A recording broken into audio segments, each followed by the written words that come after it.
보겠습니다. 로마서 8장 33절 34절 말씀을 보겠습니다. 33절 34절 말씀을 한 목소리로 오늘도 읽도록 하겠습니다. 누가 능히 하나님의 택하신 자들을 송사하니요 의롭다 하신 이는 하나님이시니 누가 정죄하리요 죽으실 뿐 아니라 다시 살아나신 이는 그리스도 예수시니 그는 하나님 우편에 계신 자요 우리를 위하여 간구하시는 자시니라. 아멘. 오늘 읽은 성경 말씀은 두 가지 핵심적인 질문이 던져지고 있습니다. 사실은 결코 그렇지 않습니다. 결코 할 수가 없습니다. 나는 어쩔 수 없이 부정할 수밖에 없는 그런 질문이 두 개 던져지는데, 누가 능히 하나님의 택하신 자들을 송사하리요? 34절에는 누가 정죄하리요? 하는 두 가지 질문을 세상을 향해서 지금 던지고 있습니다.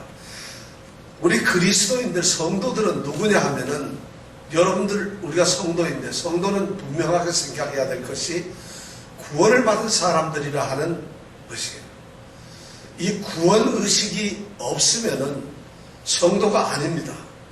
구원을 받은 존재다. 나는 하나님께서 구원을 이루어주신, 그래서 구원을 누리고 사는 사람들이라는 이 생각들이 우리 그리스도인들에게 있어야 돼요. 저는 여러분들을 교인이라고 부르고 싶지 않아요. 기독교인, 어느 교회를 나가는 교인, 이런 말이 아니라 여러분들은 바로 다름 아닌 그리스도의 사람들이에요. 그리고 하나님께서 특별히 구별을 해서 여러분들을 성도라고, 거룩한 무리라고 이름을 부르고 있어요. 근데 그 사람들이 바로 누구냐 하면은 구원을 받은 사람들이에요. 근데 그 성도들이 가지고 있고 지금 얻은 그 구원은 누구든지 뺏어갈 수가 없고 또 뺏길 수도 없어요. 그 구원은 우리한테 있다가 오늘은 구원이 없어졌다, 그 다음에 다시 또 생기는 것이 아니라 한 번 구원을 받은 사람은 그 구원을 영원히 가지게 된다는 것입니다. 그런 사실을 놓고 바울 사도는 로마서 1장서부터 이 8장까지 오면서 끊임없이 그것을 주장했어요. 어떻게 구원을 받아야 하고, 구원을 받은 자들은 바로 이러한 확신 속에서 살아야 하는 것이라 하고 이렇게 말씀을 하고 있었습니다. 그런데 그러한 확신에 대해서 어떤 예상되는 반대 질문이 있을 수가 있다는 것이죠. 누군가가 그러한 그리스도인들을 향해서, 또는 그렇게 구원을 한 하나님을 향해서, 아니면은 그 그리스도인 자신에 대해서 어떤 질문을 던질 수가 있다는 것이죠. 예를 들어서 이런 겁니다. 그래, 구원을 받았다. 그렇다 할지라도 혹시 무엇인가가 있어가지고 그것이 뺏을 수도 있지 않겠느냐? 어떤 것이 하나님과 우리와의 관계를 깨뜨릴 수 있는 것이 있지 않겠느냐? 어떻게 그것이 완전할 수 있겠느냐? 하는 질문을, 의혹을 가질 수가 있다는 것이, 모든 성도들이, 여러분들도 그렇고 저도 그렇고 그런 생각을 가질 수가 있다는 것이에요. 그런데 우리가 구원을 가져라 그런다고 해서 구원이 가져지는 건 아니잖아요. 확신이 생기는 건 아니잖아요. 구원의 확신에 대해서 우리가 성경 말씀을 암송했죠. 요한복음 5장 24절 말씀이 뭐죠? 내가 진실로 너에게 이르노니 내 말을 듣고 또 나 보내신 이를 믿는 자는 영생을 얻었고 심판에 이르지 아니하나니 사망에서 생명을 옮겼느니라. 이거 독백률을 잘하시면 이런 걸 합니다. 이정근 집사님은 그래도 여기까지는 하신 것 같아요. 그 다음서부터 안 돼. 이 독백률 말씀, 바로 이러한 구원의 확신을 우리들로 갖게 하는데, 그렇게 확신을 갖는 성도들에게 그래도 하나님과 우리와의 관계를 파괴시키는 존재가 있을 수 있다는 거죠. 뭔가 있을 수 있다는 거죠. 그 생각과 그러한 의혹에 대해서 직격탄을 던지는 질문이 바로 우리가 지난주에 생각했던 것이에요. 만일 하나님이 우리를 위하시면 누가 우리를 대적하리요? 이것이 지난주에 우리 질문이었어요. 하나님이 우리 편인데, 하나님이 우리를 위해서 열심히 일하시는데, 하나님, 그분은 바로 내 편인데 어떻게 하나님 편인 우리를 대적할 자가 있겠느냐는 것이에요.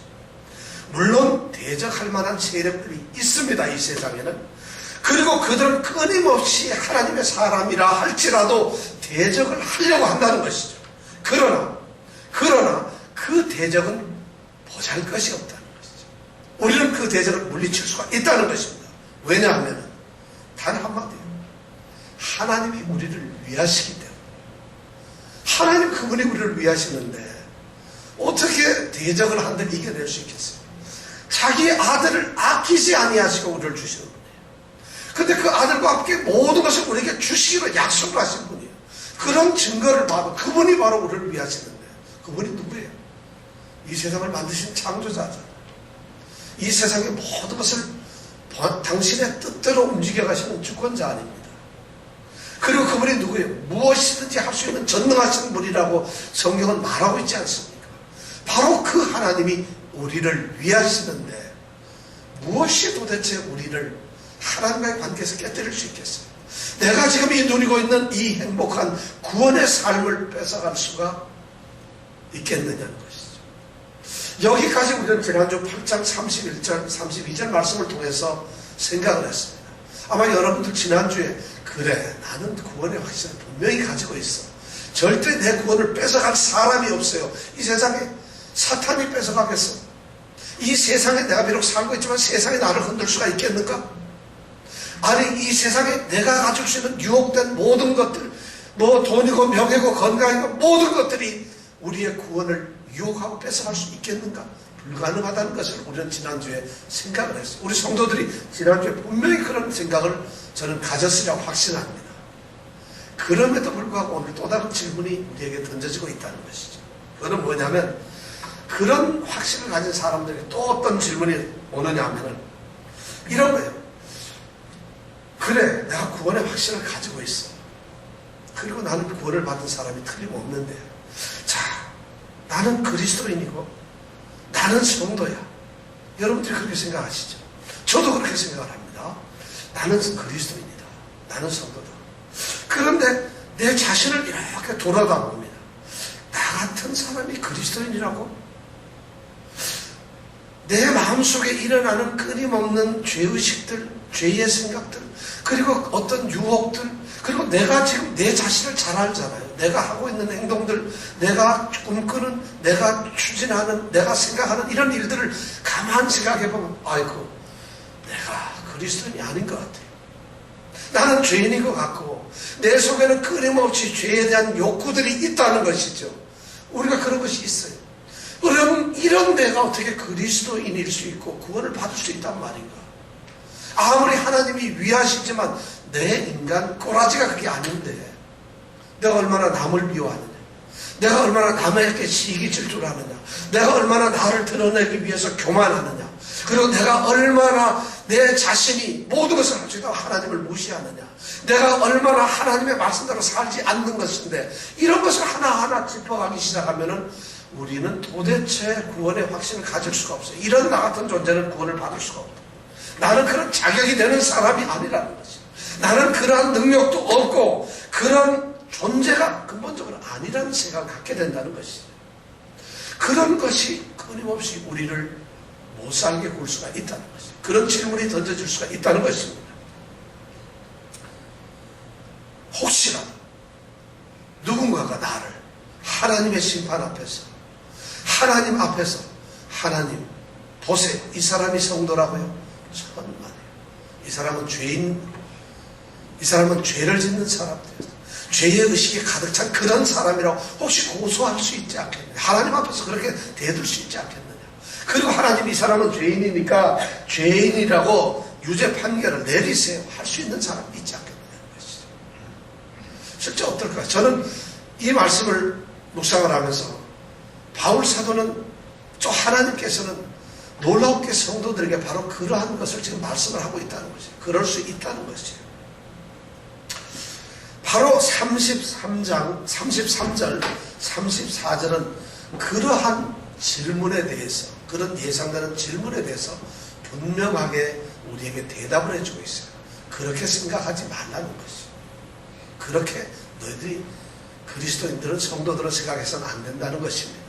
그러면서 이제 말씀하는 것이 33절에 누가 능히 하나님의 택하신 자들을 고소할 수 있겠느냐, 범죄자, 죄인이라고 고소할 수 있겠느냐. 그래서 그들을 죄인으로 드러나게 하고 죄인으로 만들 수가 있겠느냐는 것이. 누가 34절에 누가 정죄할 수, 누가 그러한 그리스도인들을 갖다가 법정에서 이 사람은 유죄 판결을 내려주세요 하고 죄가 있다고 정죄를 할 수 있겠느냐는 것이. 그런 질문을 다시 던졌는데 그 질문에는 우리가 대답을 할 수 없는 질문, 할 수가 없다는 얘기를 하고 있어요. 그러면서 오늘 이 33절 34절의 말씀은 우리 그리스도인들을 이제 재판정, 법정으로 이렇게 끌고 가는 그림을 그려놓고 있다는 것입니다. 오늘 말씀이.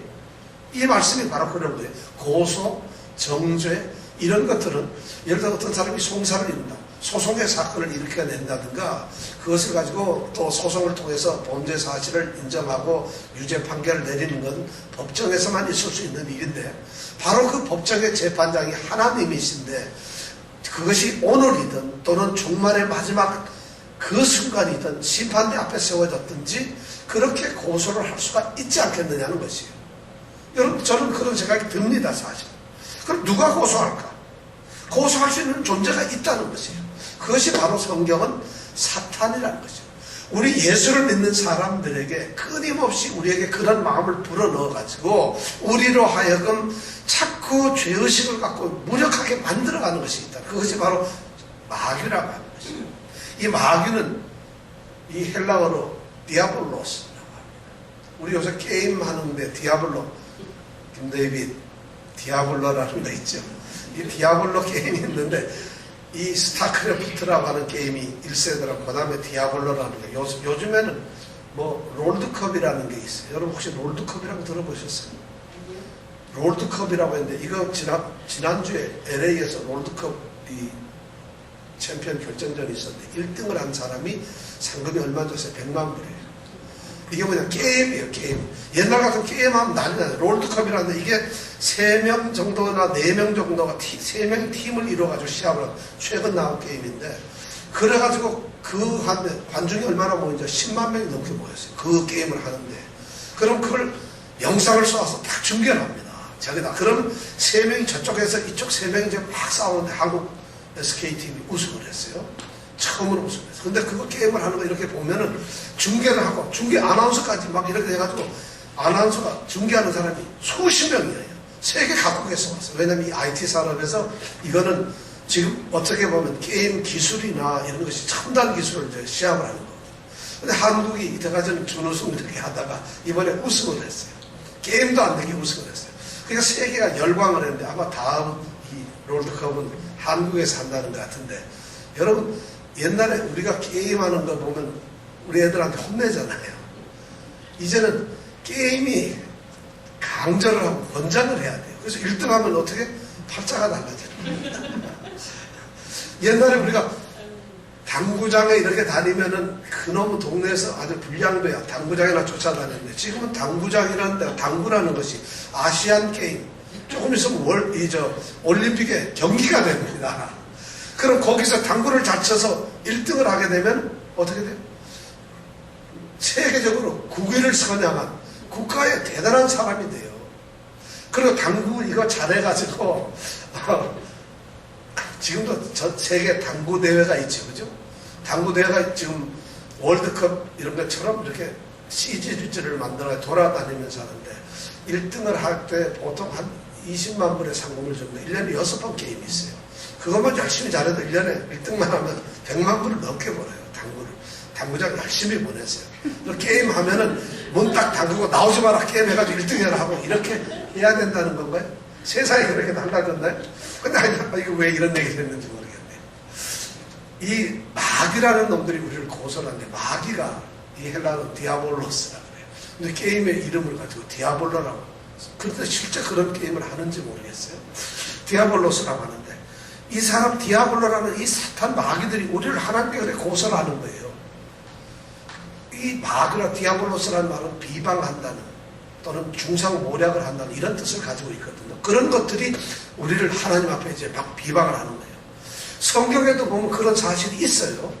하나님 앞에 마귀가 사탄이 하나님을 믿는 사람들을 소송을 하는 장면이 실제로 나옵니다. 우리가 잘 아는 욥기 1장 2장에 보면은 하나님 앞에서 사탄이 얘기를 하죠. 욥이 너무 하나님을 잘 믿으니까 하나님 저 사람이 가짜입니다. 돈 있고 처자식 많고 사업 잘 되고 건강하고 재미있으니까 하나님 믿지. 그거 다 뺏어보세요. 땡입니다. 이렇게 테스트를 하는 거예요.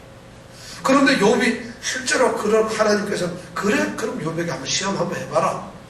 그래서 욥이 그것을 이겨내는 이런 장면이 나옵니다. 욥기 1편에 욥기는 전체적으로 그런 내용입니다. 하나님 너무 잘 믿는 사람이 사탄이 한번 하나님께 테스트를 한번 해보겠다고 했어. 그래서 테스트를 하고 욥이 그것을 이겨내는 이런 성경 말씀이 바로 욥기예요. 한번 여러분 읽어보세요.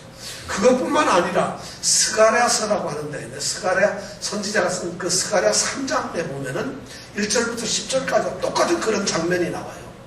이 스가랴 선지자는 당대 환상을 8개를 봤는데 그 8개 환상 중에서 4번째 환상이 스가랴 3장에 나옵니다. 그 당시에 대제사장인 여호수아가 있어요. 근데 여호수아가 하나님의 사자 앞에 이렇게 서 있습니다. 근데 그 오른편에 누가 서 있냐면 사탄이 서 있어요. 이런 환상을 하나님이 이 스가랴에게 보여주시는 거예요. 그러면서 이 옆에 서 있는 이 사단이 여호수아를 끊임없이 대적하고 정죄를 막 합니다. 그때 하나님께서 말씀을 하죠. 이스라엘을 뭐라 하냐면 이스라엘이 바벨론의 포로를 갖다가 이제 돌아온 그 즉시 성전을 재건하는 순간이거든요. 그런 환상을 보여주는데 하나님이 뭐라고 하시냐면 이스라엘은 불타서 거기에서 건져낸 나무들이다. 거슬린 나무라는 것이죠. 다시 말해서 부지깽이 같은 건데 하나님께서 그렇게 연단을 시켜서 살려놓은 사람들이 바로 남은 자들이 그리스도인이라는 이런 말, 하나님의 사람 백성 이스라엘이라고 얘기를 하고 있어요. 그러면서 그 대제사장인 여호수아가 막 그렇게 정죄를 받는데 사탄을 꾸짖어요. 네가 감히 어떻게 남은 자를 갖다가 이렇게 정죄하느냐. 그러면서 하나님이 그 하나님의 사장을 명령하기를 여호와가 대제사장이 즉 여호수아가 더러운 옷을 막 입고 있는데 스가랴서 3장이라고 읽어보세요. 더러운 옷을 입는데 저 더러운 옷을 벗겨라. 그리고 그 사람의 모든 죄를 씻어줘라. 그리고 아름다운 옷을 입히고 그 사람을 세워라 하는 이런 환상을 스가랴가 보고 그것을 써놓은 것이 있어요.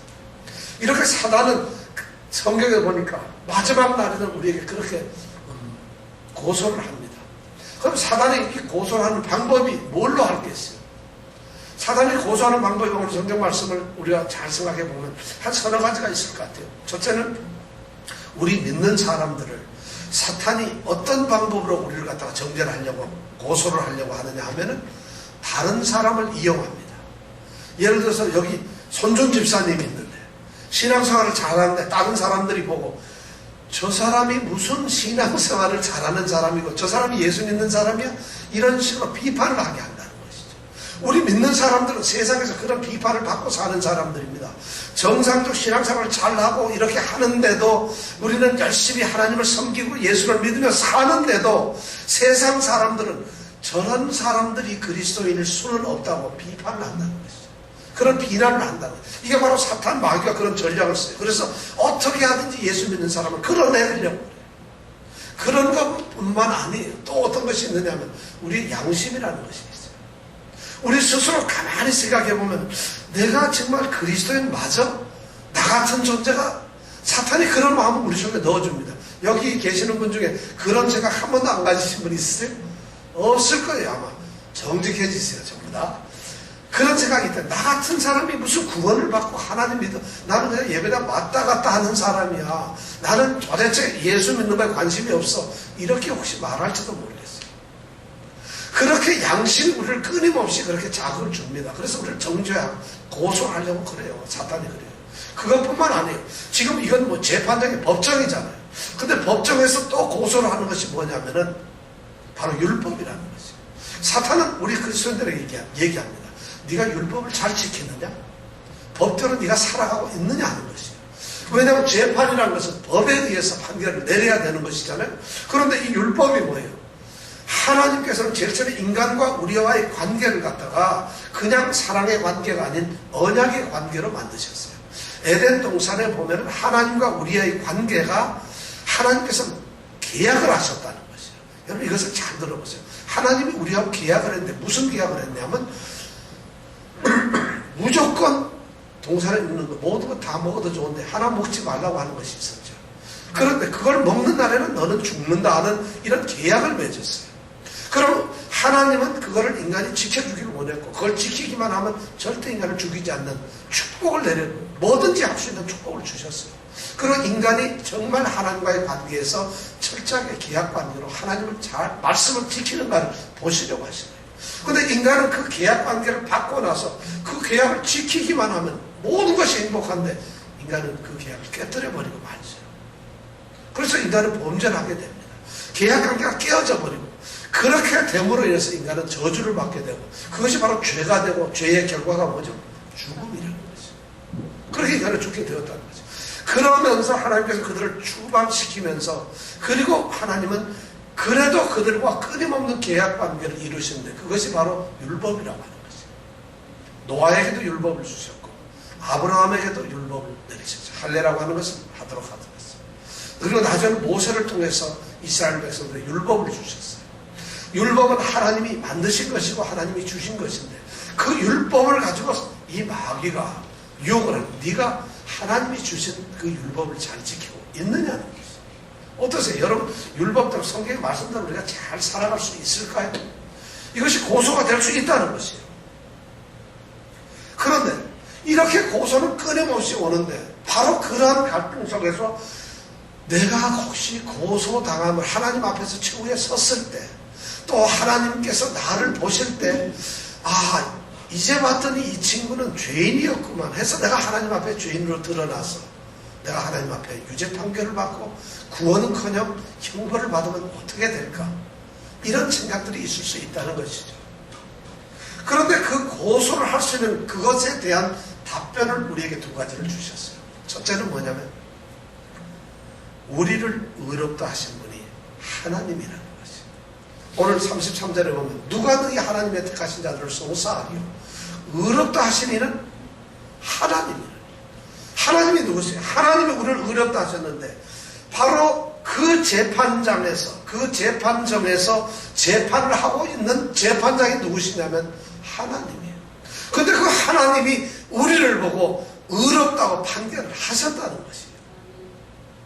그러면 우리가 어떻게 돼요? 그런데도 나 죄인이다 이렇게 할 수가 없다. 하나님이 재판장에서 우리를 판결하실 때에 그 판결에 세 가지 중요한 의미가 있어요. 첫째는 뭐냐면 우리로 하여금 너 무죄다 하는 죄가 없다는 판결을 첫 번째 내리세요. 우리가 아무리 어떤 일을 했다 하더라도 하나님께서 우리 죄가 없다고 생각하죠. 거기까지만 하면 괜찮겠어요. 죄를 용서만 해주시면 되는데 두 번째는 뭐냐면 죄가 없을 뿐만 아니라 너는 거룩한 사람이다. 의로운 사람이라고 인정을 해버려요. 우리 신분이 완전히 달라요. 신분성이 달라져요.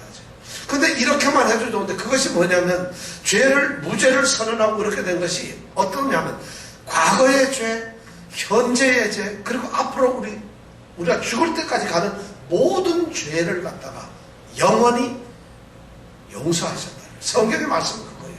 그렇지 않다면은 그 죽음이 그때마다 다시 또 예수 그리스도의 죽음이 있어야 되고 요 속죄가 자꾸 있어야 된다는 것이죠. 그러니까 모든 죄를 다 우리에게 영원히 지셨다.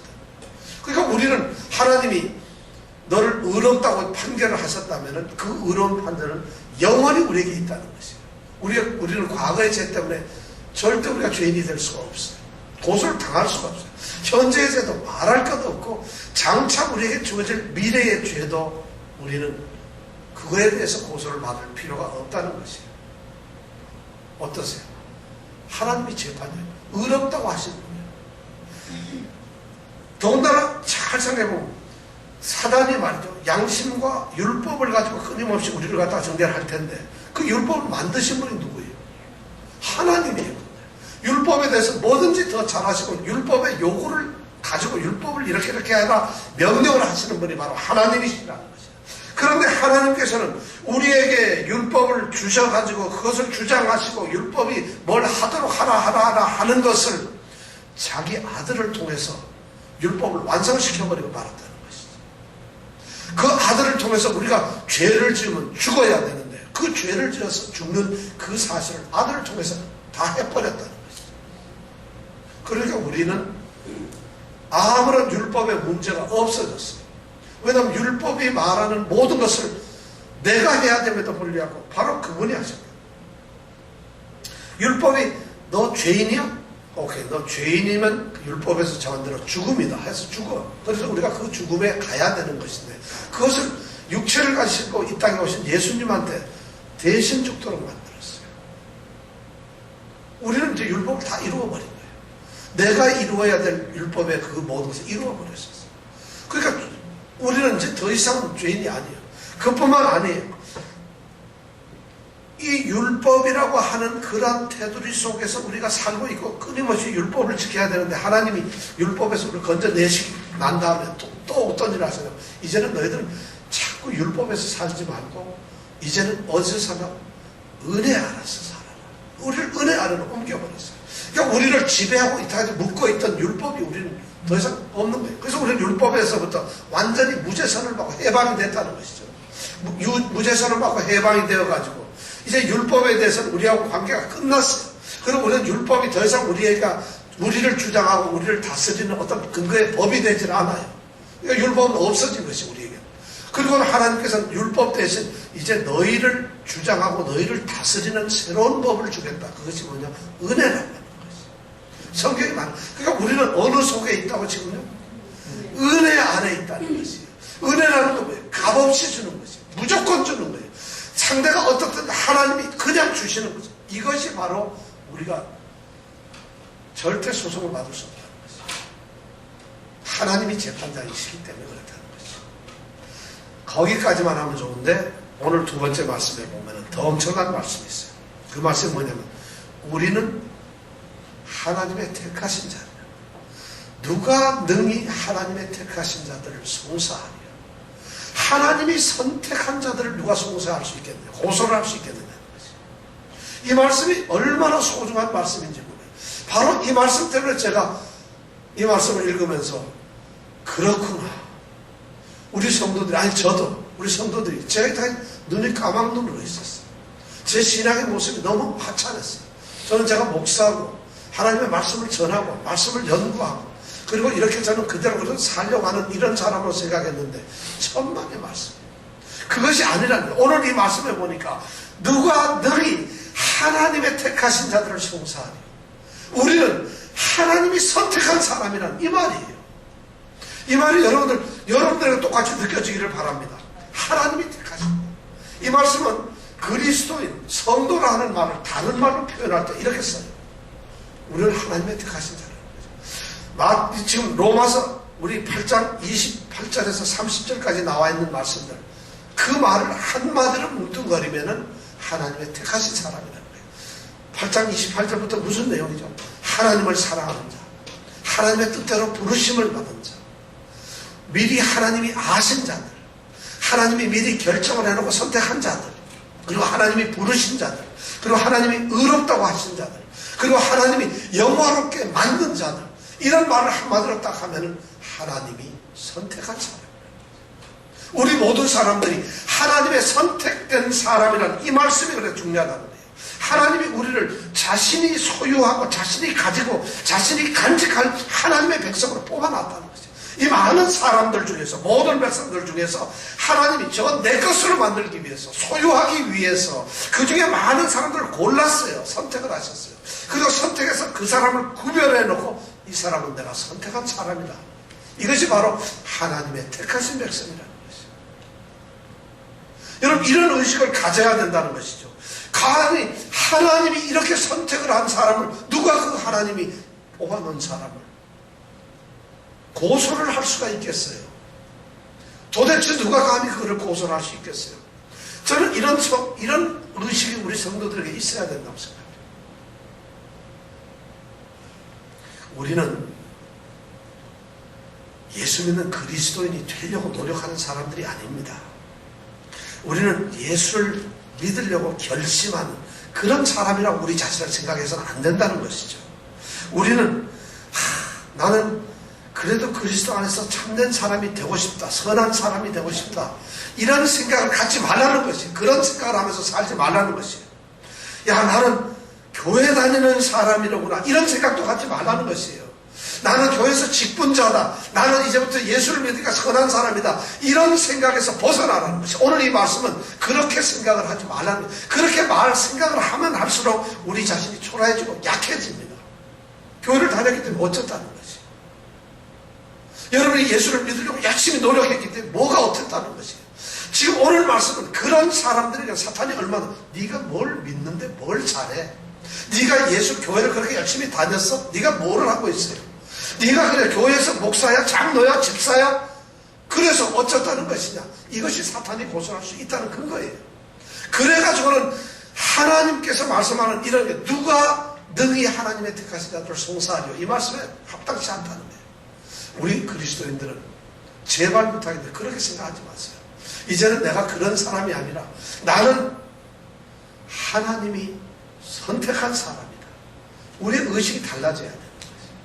지금까지 우리가 그렇게 생각하기 때문에 교회에서 싸우고 찢고 뽑고 서로 미워하고 이런 일이 있어요. 나도 교회 다니는데 내가 좀 더 잘해보려고 하는데 어떻게 했느냐? 내가 그래도 성경도 좀 읽고 내가 조금 더 알고 나는 더 봉사를 좀 하고 싶은데 이런 생각을 하고 살았다는 것이에요. 내가 예수 잘 믿어서 예수님한테 인정도 받고 세상에서도 인정을 받는 사람이 되고 싶다는 거 그런 생각을 했다는 것이죠.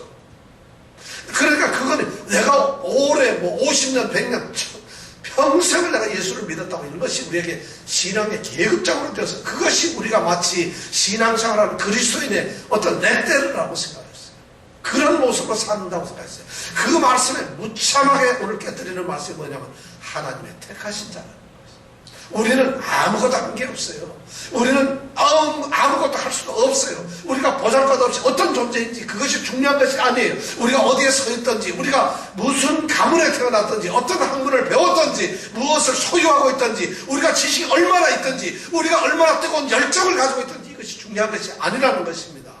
오늘 중요한 말씀은 나는 하나님의 선택한 자라는 거예요. 아무것도 안 했는데 하나님은 그분이 나를 예정을 미리 알았어요. 그래 내가 너를 사랑한다. 나는 너를 관심이 있어. 너에게 나는 애정을 쏟겠어. 이런 생각을 가진 사람들이라는 것이에요.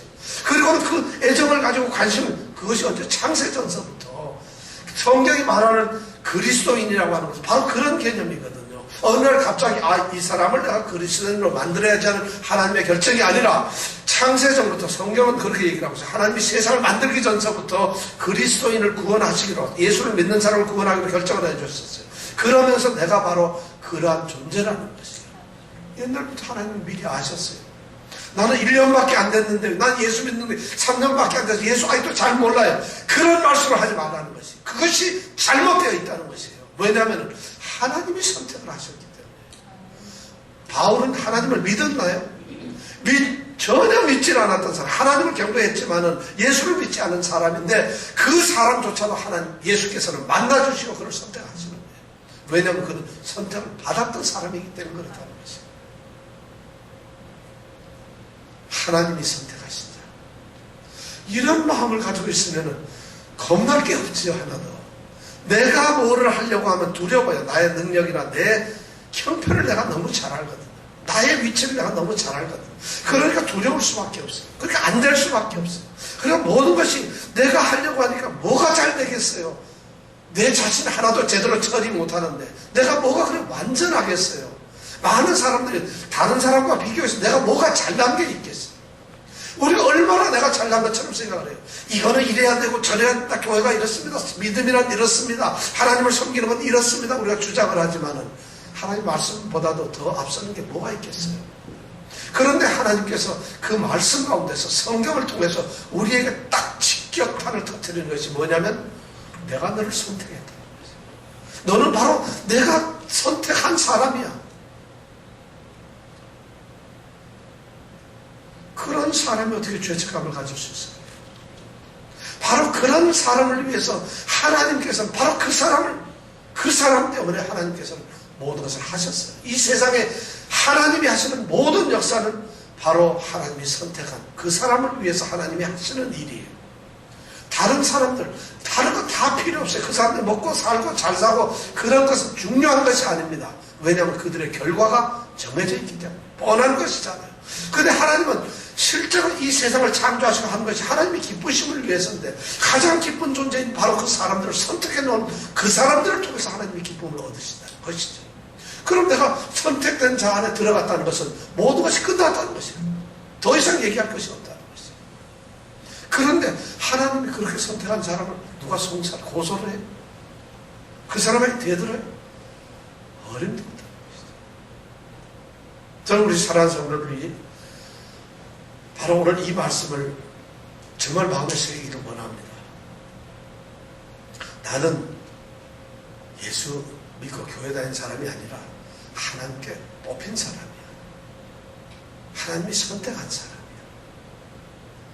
여러분들, 하나님이 선택한 사람이 라는 이런 의식을 가지세요. 그러면 모든 걸 용서할 수 있어요. 왜냐하면 내가 하는 게 아니기 때문에. 내가 하나님, 그분이 나를 뽑아 나는 겸손하고 숙이고 감사할 수밖에 없다는 거죠. 아무것도 내가 주장할 수가 없어요. 왜냐하면 하나님, 그분이 나를 선택했기 때문에. 그것이 담대함도 주고 우리로 하여금 성숙함도 주고 우리로 하여금 얼마나 우리를 위대한 존재로 만드는지 몰라요.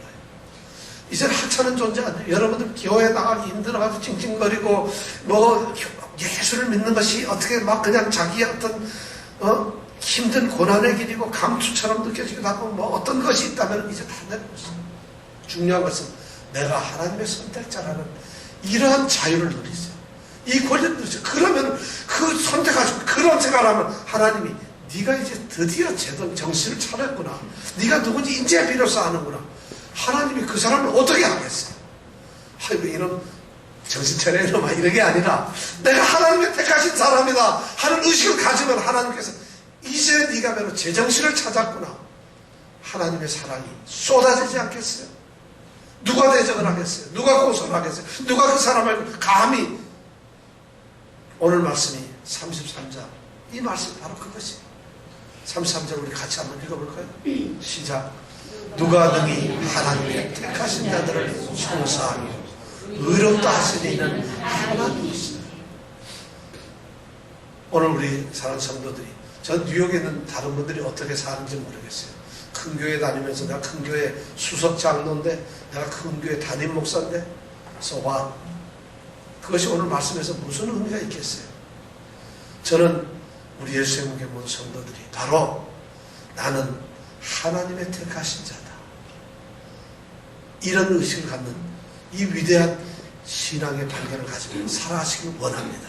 이런 존재가 되시기를 정말 간절히 축원합니다. 기도하겠습니다.